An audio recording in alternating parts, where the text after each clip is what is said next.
అందరికీ నమస్కారం. ఉమ్మడి పౌర స్మృతి అవసరమా? కామన్ సివిల్ కోడ్ అవసరమా?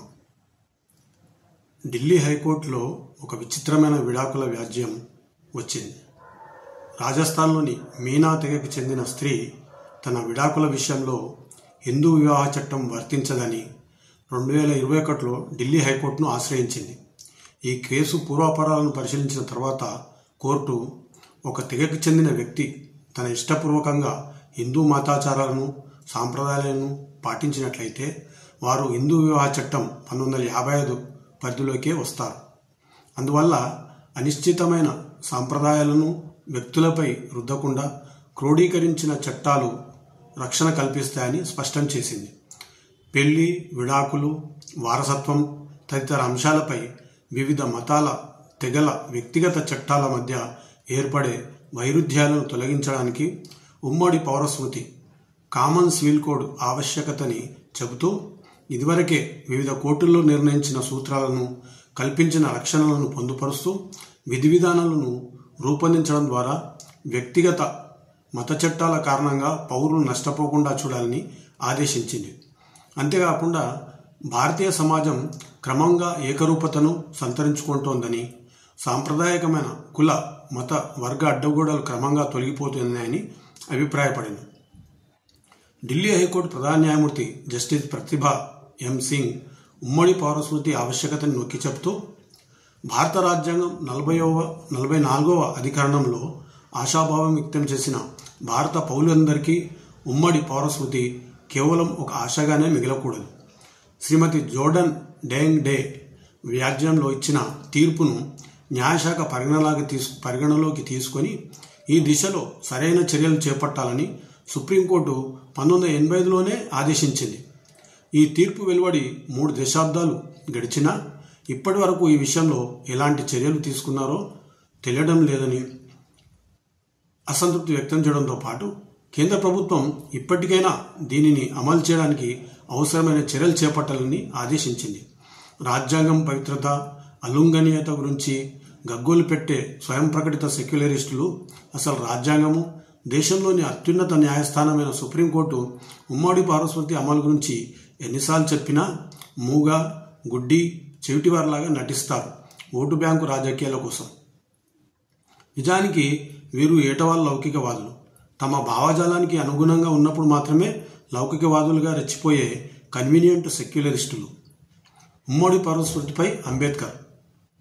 భారత రాజ్యాంగం రూపకల్పన చేసే రాజ్యాంగ పరిషత్ చర్చలో పాల్గొంటూ బిఆర్ అంబేద్కర్ మన దేశ పౌర నేర చట్టాలలో అన్ని మత గ్రంథాల జోక్యాన్ని తొలగించాలని చెప్పాడు. మనిషి సంపూర్ణ జీవన విధానంపై మతానికి పూర్తి అపరిమిత అధికారాన్ని కట్టబెడుతూ మరోవైపు ఈ విషయంలో శాసనసభల నిర్ణయాధికారాన్ని అడ్డుకోవడం ఎందుకో నాకు అర్థం కావడం లేదని అంబేద్కర్ ప్రశ్నించాడు. అయితే అంబేద్కర్ ప్రతిపాదించిన లౌకిక పౌరస్మృతి సూచనను ముస్లిం, హిందూ ఛాందసవాదులు ఉమ్మడిగా వ్యతిరేకించారు. చివరికి నెహ్రూ ఈ మితవాదుల ఒత్తిడికి తలొగ్గి లౌకిక ఉమ్మడి పౌరస్మృతి ప్రతిపాదనను రాజ్యాంగంలోని ఆదేశిక సూత్రాలలోకి నెట్టివేసి భవిష్యత్ లౌకికవాద తరాలపై ఈ బాధ్యతను మోపి చేతులు దులుపుకున్నాడు. రాజ్యాంగంలోని ఆదేశిక సూత్రాల అమలుకు ఎలాంటి చట్టపరమైన హామీ లేదు. లౌకిక అభ్యుదయ భారతదేశానికి ఉమ్మడి పౌరస్మృతి పునాది వంటిదని అంబేద్కర్ అభిప్రాయపడ్డాడు. అందువల్ల మతాచారాలు, మత గ్రంథాలపై ఆధారపడి రూపొందించిన హిందూ, ముస్లిం పౌర చట్టాలను వ్యతిరేకిస్తూ ఆయన నెహ్రూ ప్రభుత్వంతో తన న్యాయశాఖ మంత్రి పదవికి రాజీనామా చేశాడు. పౌర ఉమ్మడి స్మృతిపై నిర్ణయించే సమయంలో ప్రధానమంత్రి నెహ్రూ సరైన నిర్ణయం తీసుకోలేనందుకు తానెంతో నిరాశకు గురయ్యానని చెబుతూ పార్లమెంట్ చీఫ్ విప్ ప్రధానమంత్రికి అవేయుడుగా ప్రవర్తించడం, అలాగే అవిధేయుడైన చీఫ్ విప్ పట్ల ప్రధాని అంతులేని నమ్మకాన్ని ప్రకటించడం నేనెన్నడూ చూడలేదని ఆశ్చర్యం వ్యక్తం చేశాడు. మారుతున్న సమాజం, కరడుగట్టిన మత గ్రంథాలు. మనిషి ఆధ్యాత్మిక జీవితానికి, పరలోక ప్రాప్తికి మార్గదర్శకంగా ఉండాలనే ఉద్దేశంతో ప్రారంభమైన అన్ని మత గ్రంథాలు మానవుని సత్ప్రవర్తన, నైతికతకి ప్రాధాన్యత ఇస్తూ ఏ లోకంలో పుట్టుక నుండి చనిపోయే వరకు అతను పాటించవలసిన జీవన విధానాన్ని నిర్ణయించాయి. వేల సంవత్సరాల క్రితం నాటి సమాజానికి అప్పటికి అవసరమైన నైతిక, సామాజిక సూత్రాలను బోధించాయి. కానీ అవే సూత్రాలు సర్వకాల సర్వావస్థలలో పనికి వచ్చే అనుల్లంఘనీయమైన జీవన సత్యాలని మత బోధకులు నమ్మడం వల్ల సమాజానికి మంచి కన్నా కీడే ఎక్కువ జరిగింది. చాలాసార్లు మత గ్రంథాలలోని అభ్యుదయ భావాల కన్నా వాటిలోని తిరోగమన సాంప్రదాయాలకు ఆచారాలకు మతాధిపతులు మద్దతు ఇస్తూ వ్యాఖ్యానాలు చేయడం వల్ల ఆయా మతాలలో సంస్కరణలు తేవడం కష్టసాధ్యమైనది. అన్ని మతాలు స్త్రీల విద్య, వివాహం, విడాకులు, ఆస్తి వారసత్వ విషయాలలో వివక్షను పాటించాయి.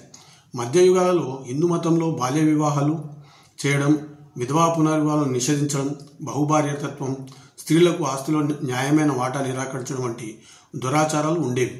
మొదట్లో కన్యాశుల్కం, ఆ తర్వాత వరకట్న దురాచారం ఉండేది. హిందూ మతంలో సంస్కరణోద్యమాల ఫలితంగా వీటిలోని చాలా వాటిని చట్టపరంగా తొలగించుకోగలిగాము.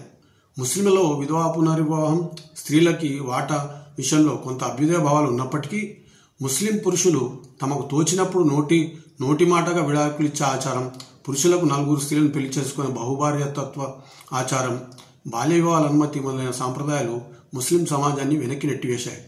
మరో ముఖ్యమైన విషయం ఏమిటంటే అన్ని మత గ్రంథాలు స్వలింగ సంపర్కాన్ని పాపంగా పరిగణించి నిషేధించాయి. కానీ ప్రపంచంలోని చాలా దేశాలలో వీరికి ఇతర స్త్రీ పురుషులకు మాదిరిగానే అన్ని హక్కులు కల్పించారు. మన దేశంలో కూడా వీరిని నేర చట్టాల పరిధి నుండి తొలగించారు. మన దేశంలోని క్రోడీకరించిన హిందూ, ముస్లిం, క్రిస్టియన్ వ్యక్తిగత మత సాంప్రదాయాలు, చట్టాలు వీరి హక్కులను పట్టించుకోకపోగా వారిని నేరస్తులుగా చూస్తాయి. అందువల్ల మత నైతిక సూత్రాలు ఆధునిక సమాజానికి ఉపయోగపడకపోగా వ్యక్తుల స్వేచ్ఛను హరించి వివక్షకు గురిచేస్తాయి. వారు చేయని తప్పుకి కాలం చెల్లిన మతాచారాలను చూపి శిక్షిస్తాయి. మతపరమైన వ్యక్తిగత చట్టాలు రాజ్యాంగ స్ఫూర్తికే విరుద్ధం. ఎందుకంటే ఒక వ్యక్తి కులాన్ని బట్టి, మతాన్ని బట్టి, లింగ విభేదాన్ని బట్టి, లైంగిక అభిరుచిని, సెక్షువల్ ప్రిఫరెన్స్ని బట్టి వివక్ష చూపడం తప్పు. కానీ మతాధారిత వ్యక్తిగత పౌరస్మృతులు ఈ మౌలిక సూత్రాన్నే ఉల్లంఘిస్తున్నాయి. ఉమ్మడి పౌరస్మృతి గురించి ముస్లిం చట్టం మరియు రాజ్యాంగం, ముస్లిం ల్యాండ్ కాన్స్టిట్యూషన్ అనే పుస్తకానికి ప్రముఖ న్యాయమూర్తి విఆర్ కృష్ణయ్యర్ ముందు మాట రాస్తూ, మన దేశంలోని పాత ముస్లిం చట్టంలో ఎన్నో సంస్కరణలు వచ్చాయి. అనేక ముస్లిం దేశాల్లో సైతం మరిన్ని సంస్కరణలు తెచ్చారు.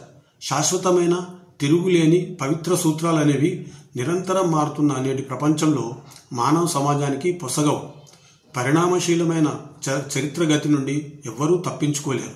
క్రిస్టియన్ల మత గురు పోపు సైతం తన దండంతో భూమిని బల్లపరుపుగా చేయలేడు. భూమిని సూర్యుని చుట్టూ తిరగకుండా ఆపలేడు. భారతదేశం ఇస్లామిక్ మతరాజ్యం కాదు, అది హిందూ మతరాజ్యం కూడా కాదు. వివాహము, విడాకులు, ఇతర కుటుంబ సంబంధ విషయాలలో రాజ్యాంగ స్ఫూర్తికి అనుగుణంగా ఉంటే తప్ప పవిత్ర గ్రంథాలు, పురాతన సాంప్రదాయాలు, ఆచారాలు చెప్పినవేవి న్యాయస్థానాలలో చెల్లుబాటు కావని స్పష్టం చేశాడు. ముందుగా ఉమ్మడి పౌరస్మృతి గురించి ప్రజలలో ఉన్న అపోహలను తొలగించాలి. రాజకీయ దురుద్దేశంతో చేసే ప్రచారాలను తిప్పికొట్టాలి. ప్రముఖ ముస్లిం సంఘ సంస్కర్త, రచయిత, ఇండియన్ సెక్యులర్ సొసైటీ, ముస్లిం సత్యశోధక్ మండల్ స్థాపించిన హమీద్ ఉమర్ దల్వాయి 1932-1977 వరకు జీవించిన హమీద్ దల్వాయి ఉమ్మడి పౌర స్మృతి ఆవశ్యకతను వివరిస్తూ సోదర ముస్లింలు ఆత్మవిమర్శ, ఆత్మ పరిశీలన చేసుకోవాలి. ఎందుకంటే ముస్లిం మేధావులు ఇస్లాం సమాంతర సమాజం, ప్యారలల్ సొసైటీ భావాన్ని వదిలిపెట్టలేదు.